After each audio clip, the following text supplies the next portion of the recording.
Fundiswe nje ukuthi ngithi sanibonani nonke bazalwane egameni elihle lomfeli wethu Jesu. Lihle leligama, haleluya. Sithola ngalo ukusindiswa, sithole ngalo umusa. Amen. Njengoba ngingasho ngathi ngisindisiwe. Amen. Nami ngihambela ngelinye ilanga u2012. Amen. I think yeah, it was 2012. Amen. Ngithidekile ekhanda. Amen.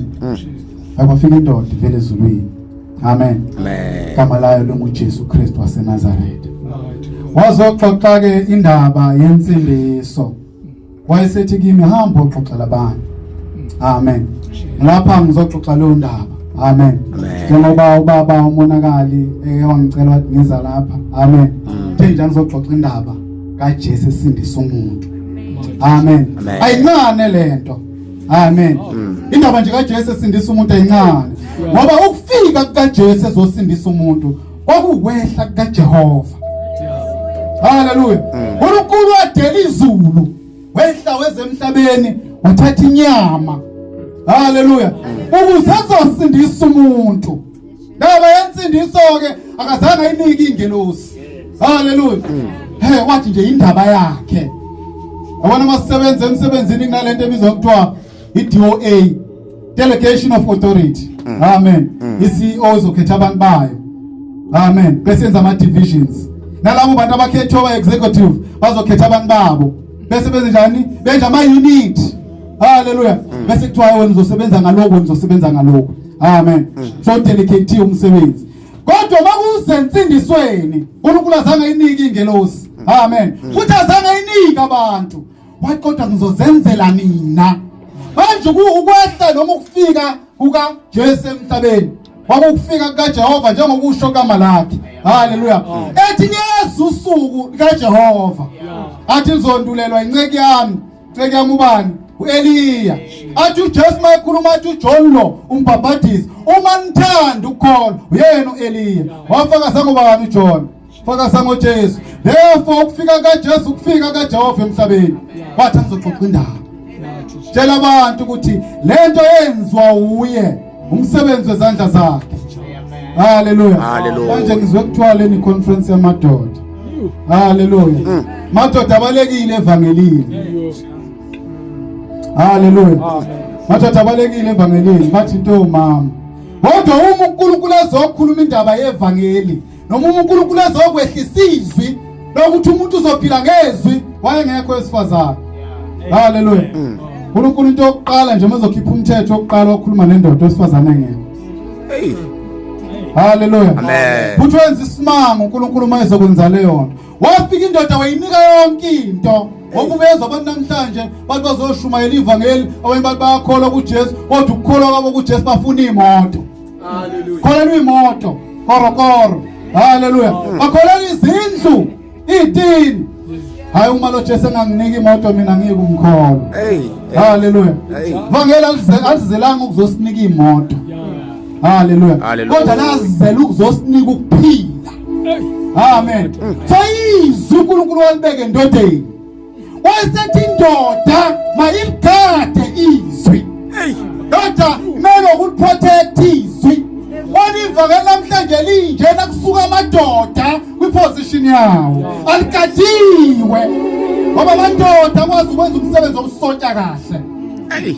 Namhlanje kemotivatewa. Manje kukhulu into ezingazwakali. Haleluya. Ngoba kusuka amadoda ukuthi agade izwi. uNkulunkulu mayezonika uAdamu izwi wafika emnika yedwa. Wayesethi kuAdamu wena mhla wasidla lokufa nokufa. Ngakho wathi mayedlu Eve uNkulunkulu wayithulela nje. Angisazi lo ndaba. Ngikhanda. Zangakhuluma uNkulunkulu wathi aqala phela uYeve. Thulela nje uNkulunkulu wathi ngigadelwe ngakhuluma nathi. Awu badoda. Haleluya. Le ndaba uNkulunkulu ushiye emadodeni ngakumpostoli Paul mekhuluma ethi angimvumela wesifazana afundise. Ayifunike leyo abanamhlanje. Uthi senzeni. Haleluya. Bathi ibandla lihambe for 1950 years wesifazana engafundisi. Lishap. Ndali njani? Lishap. Bangenile bayafundisa linjani. Hallelujah. uNkulunkulu izwi lakhe walinika indoda. Indaba ukuthi abantu fanele bafunde bathola izinto. Asibizelwanga lokho. Sibizela ukuthi sisolusa simemezele lobuwula. Ngoba ngabo lobuwula uNkulunkulu wabona kukuhle ukuthi kusindiswe abantu abakholwayo. Uma ngabe ungalishumayela ivangeli la ukuhlakanipha ezweni, bangeza abantu bagcwale isindlu kodwa ngeke basindiswe. Akasifunde la incwadi. Amen. Hallelujah. Hallelujah. Abantu bazokuzwa bagcwala isindlu kodwa ngeke basindiswe. Mawushumayela imotivation abantu bazokuza babe motivated. Bahamba abantu bayofunda kuma imoto ogcwale le ngaphandle. Kodwa kuma imoto zabantu abangasindisiwe. Ngoba lithizo kaNkulunkulu kwaba kuhle uNkulunkulu ukuthi asindise abakholwa ngobuwula bentshumayelo. Ngalenzi hlakanipho izwi kaNkulunkulu lishumayele linjalo. Njengamadoda abizelwa lokho gada lobuwula. Sabizela ukugada ubuwula. Noma sebekhuluma enye language bathi kodwa ngathi lento yenu ngiyibona ngathi akhi sense kulabo abafundile. Sabizelwa ukuzoshumayela ubuwula. 1 Corinthians chapter 1. Amen. Amen. Sabizela ukuzoshumayela ubuwula ngoba uthi uNkulunkulu ngobuwula usindisa kanjani abakholwayo, hayi ngokuhlakanipha kwasezweni. Lithi izwi kaNkulunkulu uNkulunkulu ehlakanipeni kwakhe izwe ngokwalo ukuhlakanipha alimazama uNkulunkulu. So manje masizothatha ukuhlakanipha kwezwe sizoyenjani sithi sizobiza izwe sibizela kuNkulunkulu angeke lize lisindiswe ngoba uNkulunkulu wachitha ukuhlakanipha kwezwe ukuthi uzosindisa abantu nanokuthi ngako kungaziwa yena. Amen. Sesivulile. Bana wangifundela noma ngifundela? Bana khona ukufunda. Uzofunda. Hallelujah. Okay, cela ufunda mama. Lapha 1 Corinthians chapter 1. Ufunde verse 21. Sifunda incwadi baseKorinte uqala ichapter yaqala sawufunda uqala ku verse 20. Enhla kwa verse 18 kunesihloko uKristu ungamandla nobulumko bukaThixo. uKristu ungamandla nobulumko ngobulumko yenu ukuhlakanipha. Verse 24 lencwadi. uKristu ungamandla nokuhlakanipha kaNkulunkulu. Amen. Asikwazi ukuya kubantu nenye into ngaphandle kaKristu. Sikade lokho. Uma siya kubantu asifike sibatshela ukuthi wozani izothola inzuzo evela kuNkulunkulu nizoba nemali. Uma siya kubantu siya noKristu. Hallelujah. Hallelujah. uKristu yini? Ungamandla nokuhlakanipha kabani? Ukuhlakanipha kaNkulunkulu akufani nokwabantu. Nokuhlakanipha kwabantu akufani nokwabani? Nendlela zikaNkulunkulu afane zabantu. Hallelujah. EsikaNkulunkulu uphakeme njengalokho amazulu enze njani? Ephakeme. Kodwa kubantu ababhubhayo zonke lezi zinto zubuwula. Kodwa thina silandelwe ukuthi sizogada lobuwula. Singabushintshe. Hallelujah. Hallelujah. Bona ibandla lincikizela kangaka kushintshwe lobuwula bukaNkulunkulu. Athi kuye yiba amandla. Hallelujah. Okay, singafunda mama. Verse 20. Xa kunjalo ke ziphina izilumko, ziphina ingqondi, ephina wona amaciko elihlabathi.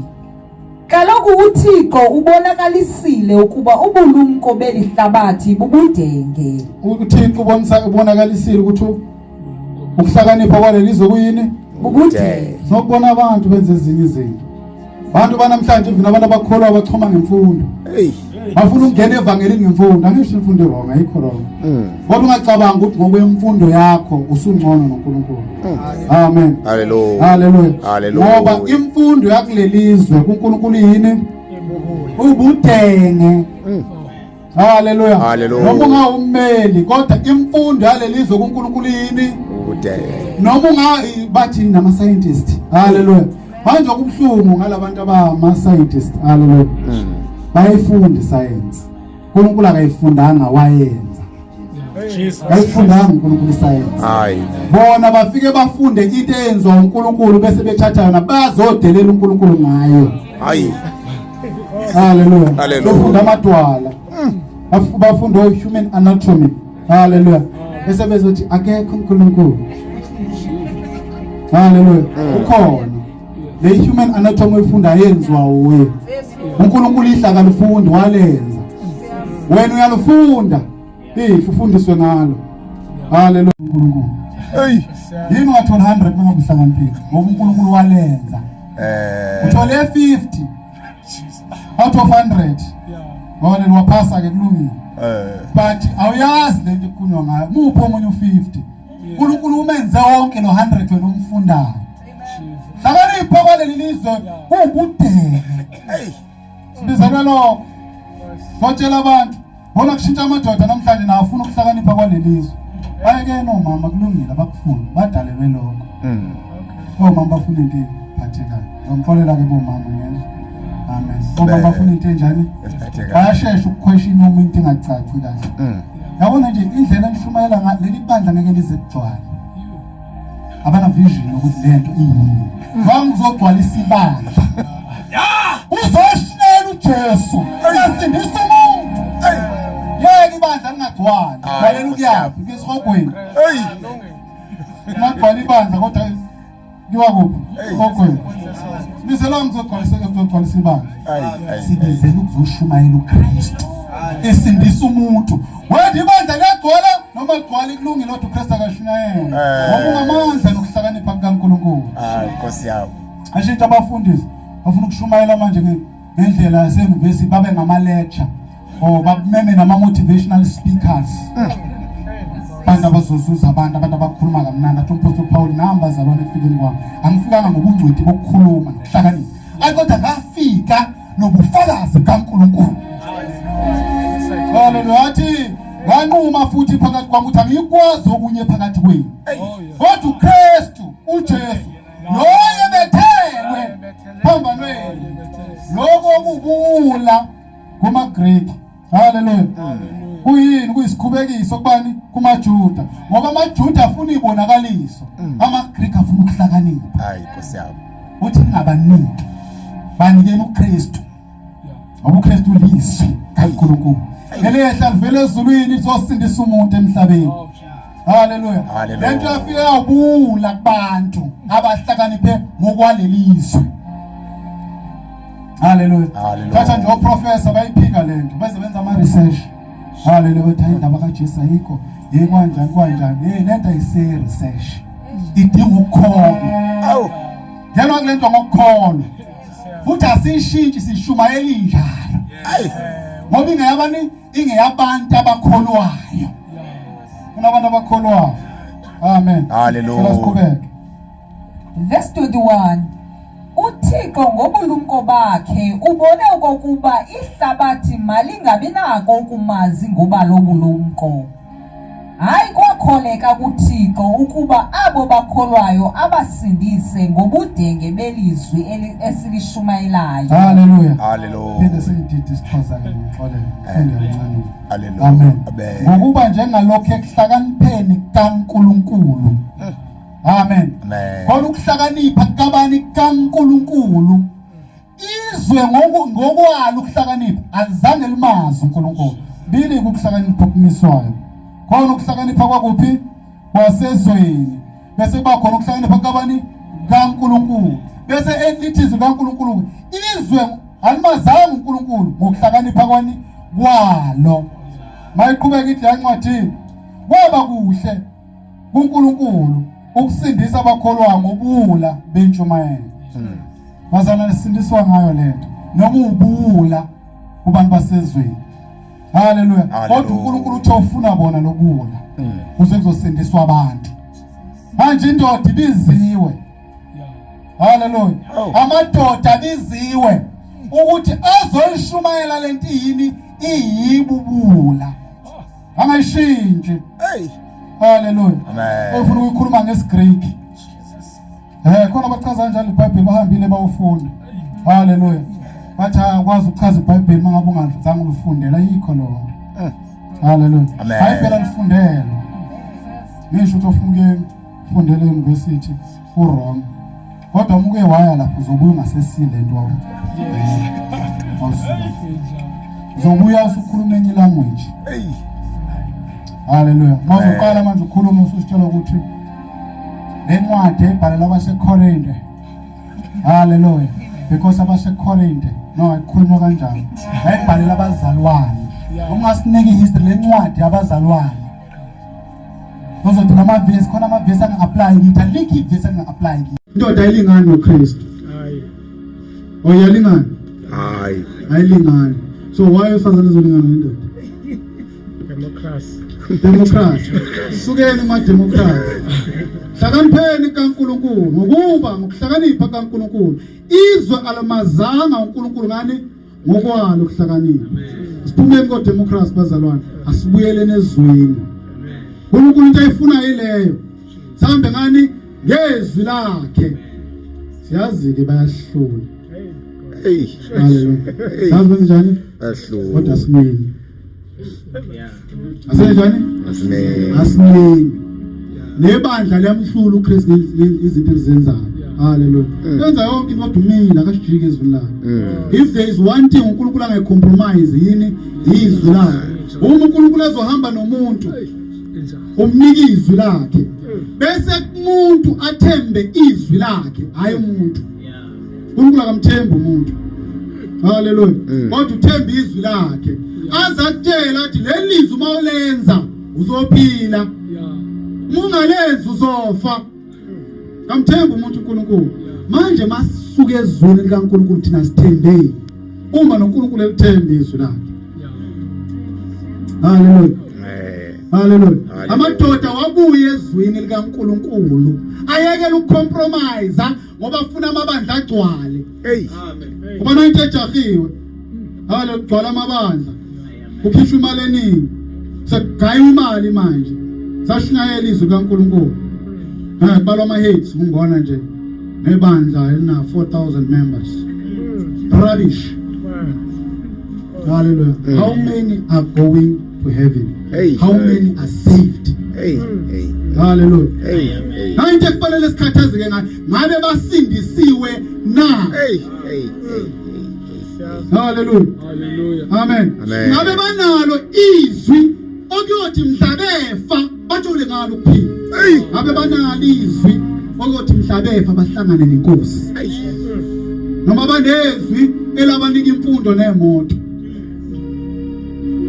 noma banezwi elabanika imishado njengoba akazelanga imishado imishado ayikhona futhi abakudala babeshada kancane manje bakudala babeshada kancane kwakulihlazo even nami ngikhula nje kwakulihlazo ukuthi intombazane itholela ingane kuphi ekhaya sengisho lana ke nje South Africa ngikhuluma ngamaJuda umthetho wabo uqina kakhulu amen wami ngithi into ingane yabantu noma walala nayo iseseyintombi into wawuhlawuliswa noma kuthiwa ithathu ishado kwaba umthetho nje ongadlali so imishado engasinkinga haleluya futhi ke ingcebo yayingesinkinga uJesu Kristu mayehla abantu babenazi izinto amen ingakho makhuluma noApostle Paul thi ngikubizile ukuba uzoshumayela ivangeli kuphi kwabezizwe nakuIsrael nani kwesithathini namakhosi ayahlupheka amakhosi abaseRome bona babehlupheka na uPilato ayahlupheka wengahlupheki wengadinga ivangeli uthini uSawuli kuHerod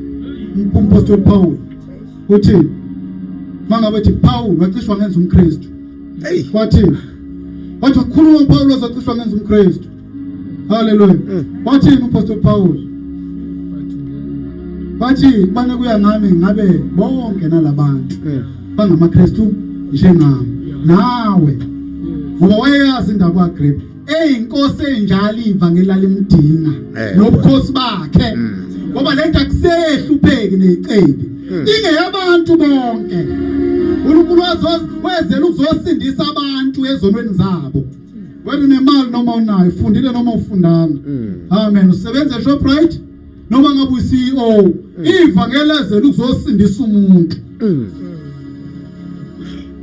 lize ngokuhlakanipha kwabantu alihambi ke futhi ngokuhlakanipha kwabantu ingeshiyelwe futhi ngamasu abantu kodwa kufanele lishinyelwe ngecebo nangendlela kaNkulunkulu uApostle Paul ungabaniki ukuhlakanipha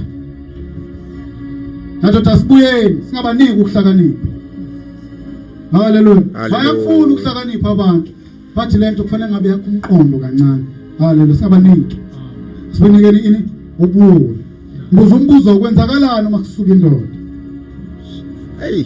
Njengoba amadoda esukile. Amen. Hallelujah. Hallelujah. Kodwa kuthiwa namhla kuzobuyiswa indoda. Uma indoda isukile kwenzakalani? Mayisuke nje ekhaya kwenzakalani? Amashende nje alala khona. Ayongena nje inekamera ishende. Bengalobulili usikhotheni. Bona mfana ngalobolanga usikhotheni.